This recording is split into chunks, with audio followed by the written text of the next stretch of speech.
The test is in 4 parts. Part 1, Part 2, Part 3, and Part 4. Part 1. Listen to the conversation between Bob Wills, who is a foreign student advisor at a language school, and Angela Tung, who is a student, and complete the form. First, you have some time to look at questions 1 to 8 on the form now.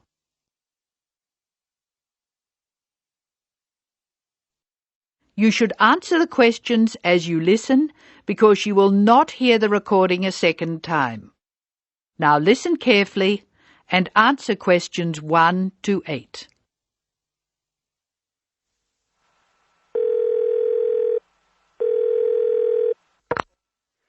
Hello, Foreign Student Advisor's Office. This is Bob Wills speaking. Can I help you? It's Angela Tung here, Bob.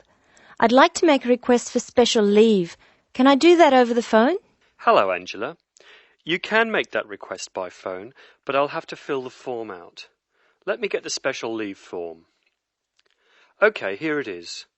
Tell me your student number, please. It's H for Harry, 5712. H5712. OK. What's your address, Angela? I live at 10 Bridge Street, Tamworth. 10 Bridge Street, Tamworth. And your phone number? The telephone number's 8106745. Thanks. What course are you doing? I'm in the writing class. Writing. Who's your teacher this term? Mrs. Green. She spells her name like the colour. Thanks. When does your student visa expire? Let me look. July 15. July 15. OK. Which term do you want to take leave? Do you want dates? First, I have to write a term number. When do you want to take leave? In term 1. OK. Term 1. Now, can you tell me what are the exact dates? I'd like to be away May 31 to June 4. OK, I've got that. You'll miss 4 working days between May 31 and June 4. Is that right? Only 3? I'll be away over a weekend. I'll be back at my classes on June 5, so that's 3 days away. Now listen to more of the conversation between Angela and Bob. Why do you want to take leave, Angela? I'm going to visit my Aunt May. She's my mother's sister. She and her husband are my guardians while I'm here. Where do they live? About 50 kilometres from here, near Armidale. Do you have to take so long if they live nearby?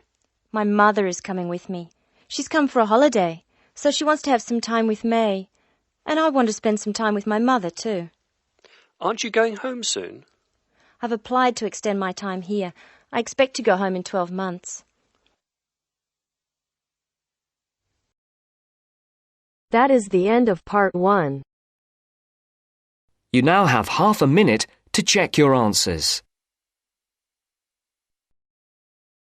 Now turns to Part 2. Part 2. You will hear Joanne describing her home city of Darwin in Australia to a man called Rob, who hopes to go there. First, you have some time to look at questions 11 to 15. Now listen carefully and answer questions 11 to 15.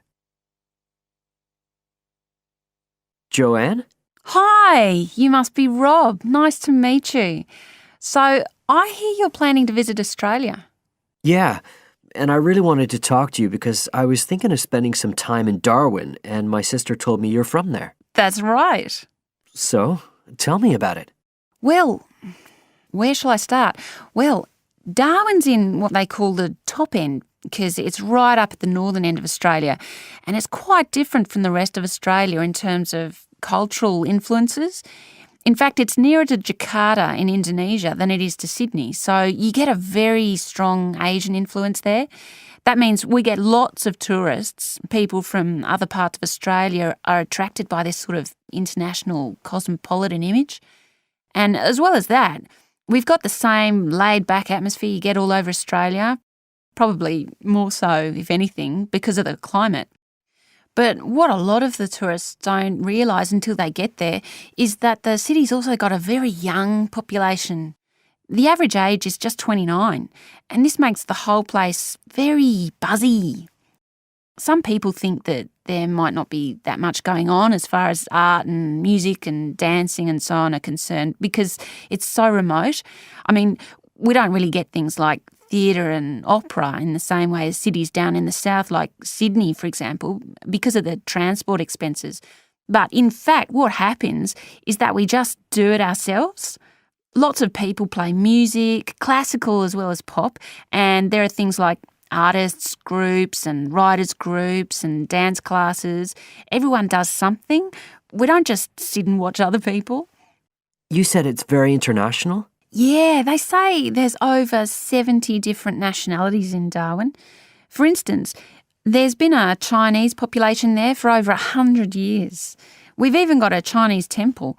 It was built way back in 1887, but when a very bad storm, a cyclone in fact, hit Darwin in the 1970s, it was almost completely destroyed. The only parts of the temple that survived were part of the altars and the stone lions. But after the storm, they reconstructed it using modern materials. It's still used as a religious centre today, but it's open to tourists too, and it's definitely worth going to see it. Oh, and as far as getting around goes, you'll see places that advertise bicycles for hire, but I wouldn't recommend it. A lot of the year it's just so hot and humid. Some tourists think it'll be fine because there's not much in the way of hills and the traffic's quite light compared with some places, but believe me, you're better off with public transport. It's fine and not expensive. Or you can hire a car, but it's not really worth it. What's the swimming like? Well, there are some good beaches, but the trouble is that there's this nasty creature called the box jellyfish, and if it stings you, you're in bad trouble. So you have to be very careful most of the year, especially in the winter months. You can wear a lycra suit to cover your arms and legs, but I wouldn't like to risk it even so, personally. And there are the saltwater crocodiles too. I mean, I don't want to put you off.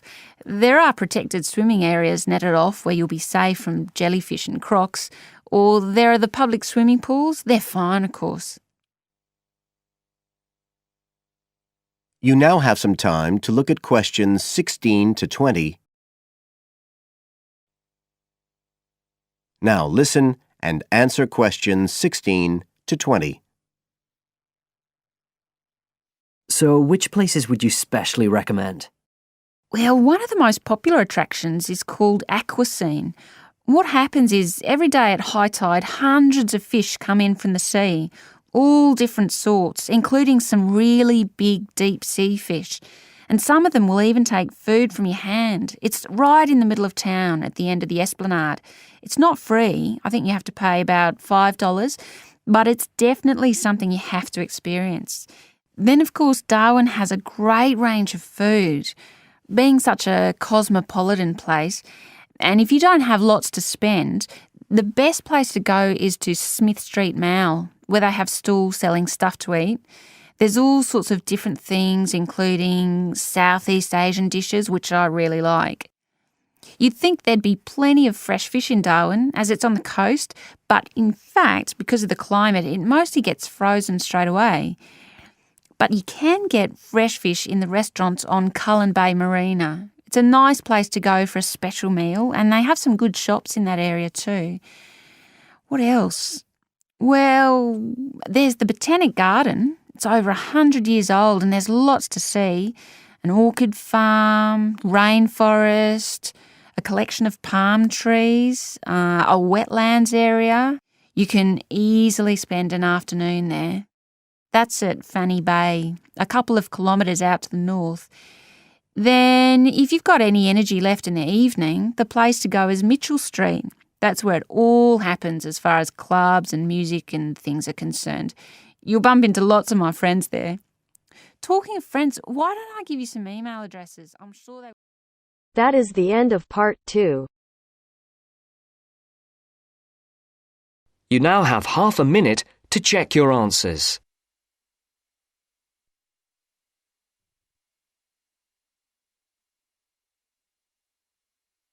Now turns to part 3. Part 3. You'll hear an introduction on the housing conditions in Chapmanville. First, you have some time to look at questions 21 to 24.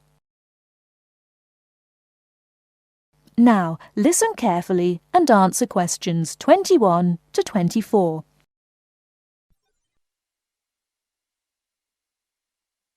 Listen carefully. Hi, I'm Gavin Murray. I'm the rental manager for the Central Chapmanville Real Estate Agency. I'm a real estate agent, much like any other, in that I help people buy and sell houses. But about half of my time is spent working to assist people in renting houses and flats. I've been in this business for a dozen years now, and I know the city very well, in terms of which areas are the better places to live and how much it costs to rent in these areas. Now, I normally divide Chapmanville into 3 areas in terms of rental prices. Generally speaking, the area in the northern part of the city is the low end of the spectrum, the cheapest housing. So if you're looking to spend as little as possible on rent, I suggest you look there. The most expensive area would be the eastern part of Chapmanville. Most people think it's the prettiest part of the metropolitan area because of all the hills and parks. As so many people desire to live there, housing prices tend to be quite high. The middle market in terms of price for accommodation is found in the city's western and southern areas. Now, let me give some examples of how much it will cost you to rent in these areas. Let's imagine you're a single person looking for a 1-bedroom flat. In eastern Chapmanville, you would be paying no less than $650 a month for such a flat. You won't find anything for less than that. But a lot of people pay as much as $1,100 per month or more. The higher-priced flats are usually the ones in the hills, which run through the east. They've got the best views of the city. A similarly sized flat in the west of the city and the south, 2 for that matter, would cost you at most $650. But there are many flats going for less, and if you look around a bit, you can find one for as little as $350. That's quite a reasonable rental price for most people. If you find that too expensive, I suggest you head to Chapmanville's north, where the cheapest flats are to be found. 1-bedroom flats there start from about $170 a month and up to about $400. Now, for those of you who want something bigger, you'll have to be prepared to pay about double those prices for a small 2- or 3-bedroom house.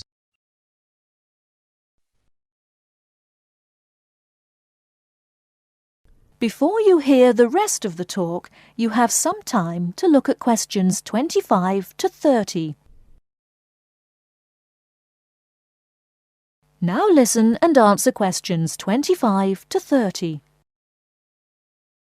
For those of you who want something bigger, you'll have to be prepared to pay about double those prices for a small 2- or 3-bedroom house. That goes for any of the areas I mentioned. Okay, so much for prices. What are the advantages and disadvantages of these areas? Well, I told you that the eastern part of Chapmanville is the prettiest. There are lots of parks and lots of trees all around there. Oh, I should mention that the only public transport in the east is the bus. There aren't any trains, so it's not that convenient, as you can imagine, even though it's richer part of the city.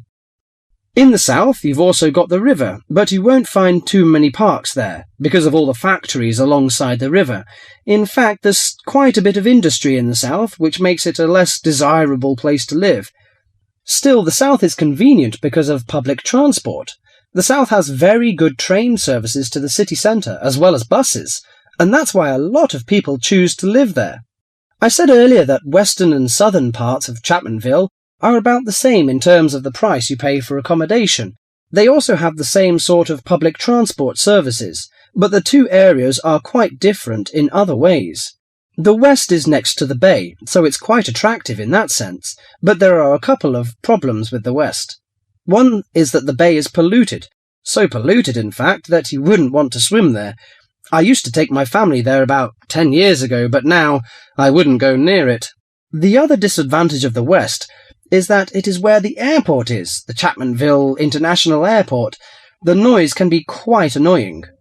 Lastly, the North. In northern Chapmanville, as I said before, housing is cheap, quite cheap in fact, but you pay in other ways. For example, the area is very low and made up entirely of wetlands. It's beautiful in a way, but it attracts an incredible amount of insects for most of the year. The mosquitoes there are really bad. This makes things quite unpleasant, and so few people have any real wish to live there. But if money's a problem, that's the place to go. Just bring your insect repellent. Let me finish by again welcoming you all to Chapmanville and wishing you good luck in finding accommodation and settling down in whichever part of the city which suits you best. That is the end of part 3. You now have half a minute to check your answers.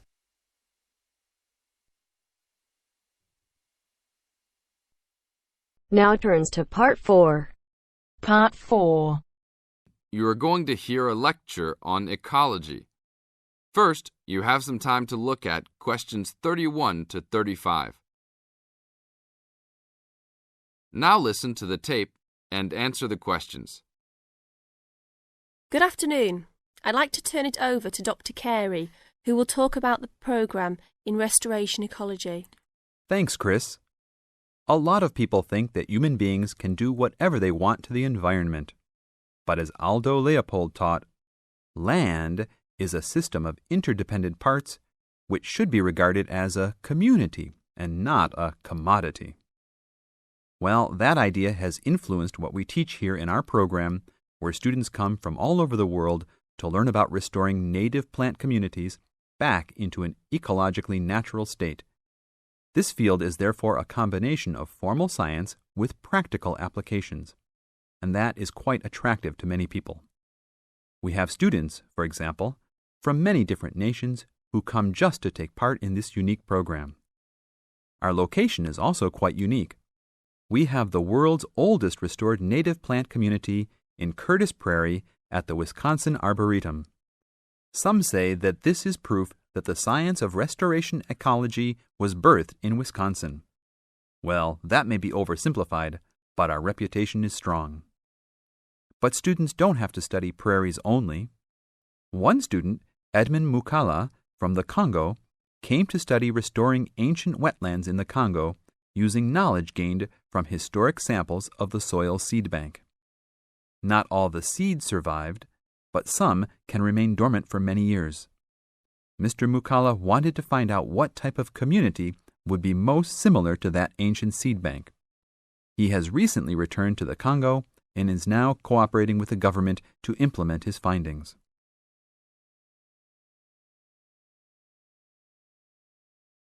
Now look at questions 36 to 40. As the talk continues, answer questions 36 to 40. So the only prerequisite for doing research here is that it is a native plant community. That means not just prairies, but wetlands, woodlands, savannas, and other environments. We're proud of the diversity of research topics in our program. And we continue to grow. This year we have 32 new students from 8 different countries. When students first arrive, they begin rigid coursework in statistics, ecology, plant identification, and the theory of landscape change. Then they take part in internships at local conservation agencies such as the Arboretum, the Nature Conservancy, the Parks Department, and others. We find internships to be crucial in helping students apply the knowledge they have gained in the classroom. And we're proud to say that, since the beginning, we have graduated 277 students with master degrees from our programs and 122 students with PhDs. Some have gone on to bigger and better things. One graduate is now the director of the Worldwide Fund for Nature in China. Another is the director of Parks Development in California. And others now lead their own research departments in universities around the world.